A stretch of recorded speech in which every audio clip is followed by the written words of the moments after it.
बिस्मिल्लाहिर्रहमानिर्रहीम। अस्सलामुअलैकुम दोस्तों, आज हम बात करेंगे स्टीफन आर कवी की किताब the 7 habits of highly effective people, पुरअसर लोगों की 7 आदत की हैबिट नंबर 4 के बारे में। थिंक विन विन, सब के लिए जीत वाली सोच रखना। मेरे दोस्तों, ये आदत या महारत होती है। अगर परचून की दुकान के बराबर में एक और परचून की दुकान खुल जाए तो पहला दुकानदार यही सोचेगा कि नई दुकान खुलने से मेरे ग्राहक दूसरी दुकान पर चले जाएंगे।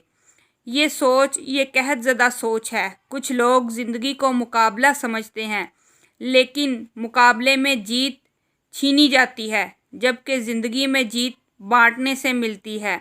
विन विन थिंक अप्रोच रखने वाले लोग जानते हैं कि इस दुनिया में कोई भी तन्हा कुछ नहीं कर सकता। अगर मैं दूसरों को आगे बढ़ाऊंगा तो मैं खुद भी आगे बढ़ूंगा। याद रखें, इसमें दुनिया में हर चीज़ काफ़ी मिकदार में मौजूद है। जो लोग विन विन अप्रोच नहीं रखते वो अल्लाह की रज़ाकियत पर कम ही यकीन रखते हैं।